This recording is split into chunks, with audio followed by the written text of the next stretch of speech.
Happy Friday, everyone. Today is the 24th, and we are looking at day 17 in our packet. So we are going to start out with reading and module first.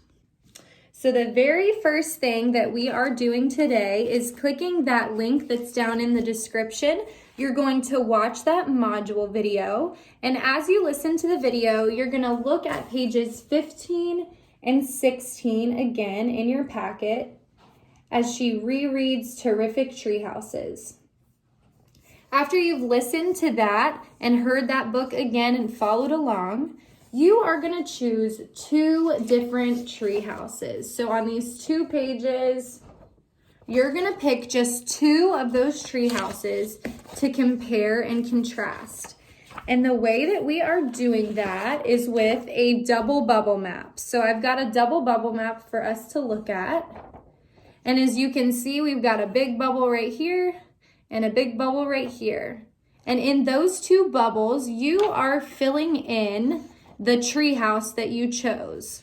So you're picking 2 of those tree houses. You're going to put one of them here and one of them here. Then in those small green bubbles on the side, we are going to write things that are different. So you're going to look, and between those 2 tree houses, you're going to decide what's different about this tree house. You're going to write those things there. And what's different about this tree house? You're going to write those things in these 2 bubbles. And then in the center, you can see those blue bubbles. It says that those are going to be the same. So in those bubbles, you are going to write things that are the same between the 2 tree houses. So if both of those tree houses are made out of wood, you could fill in one of these center bubbles with made out of wood, or anything that is similar between those 2 tree houses. So that's what we're doing first. So once you've made that double bubble map, you are going to discuss with an adult these 2 sentence frames. So the first one says, these 2 tree houses are the same because, so you're going to tell an adult what is the same between these 2 tree houses that you chose. And then you're also going to tell them this tree house is different because, and you're going to tell them the differences between those 2 tree houses that you chose. Okay, it's time to move into word work. And the first thing that you are doing is watching that word work video that's down in the description. And after you've watched that video, come back and join me. We are going to read the poem, Have You Ever? So once you've watched that video, grab page 21 of your packet and we are going to read that poem together. Have you ever? Have you ever thought of the cat from the book with a big striped hat? Have you ever thought of the frog from the book with the big long log? Have you ever thought of the hen from the book with a large round pen? If you don't have one of these books, take them off the shelves and look, look, look. Now that we've read that poem, we're going to do a couple of things using the poem. So the first thing that I want you to do is you are going to count the number of words in each line. So you can keep track of this in either a journal or a piece of paper, but you're going to write how many words are in each line of that poem. So I'm going to show you using the first line. 1, 2, 3, 4, 5, 6, 7. So in that first line, have you ever thought of the cat? There are 7 words. So I can write a 7 right next to my poem, or I can keep track of this in a journal. After you've done that, you are going to find the first and the last word of each of those lines in the poem. So I'm going to model this again using that first line. You can underline these on here, or if you want to write them in a journal.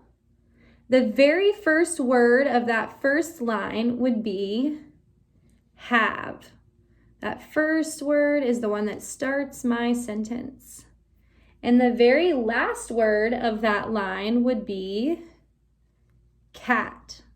So I could either underline those or write them in a journal, but you're keeping track of how many words are in each line of that poem, and you're also keeping track of the very first word and the very last word.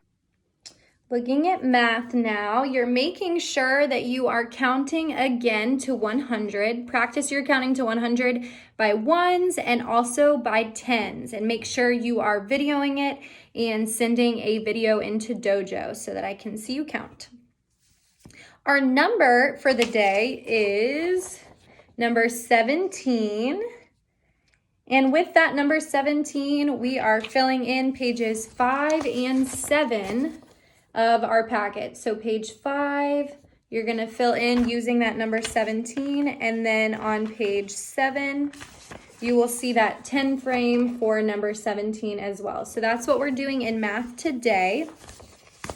After you've filled out those two worksheets, make sure you're keeping track of it either on here or in a journal. You are gonna play that fluency game, and you can play that game with those, let me grab my 10 frames, with those 10 frames.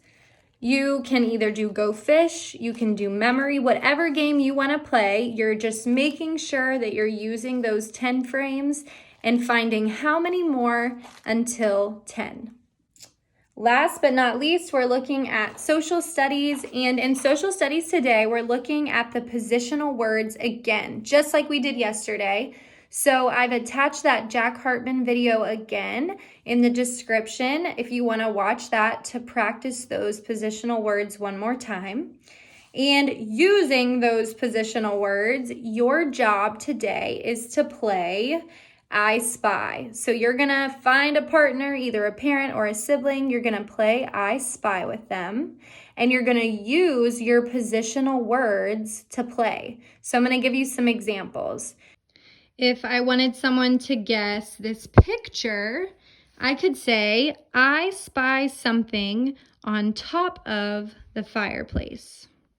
If I wanted someone to guess the trash can, I could say, I spy something beside the fridge. That's all we have for today. So I hope you all enjoy your Friday, and I hope you have a good weekend. I look forward to seeing you next week.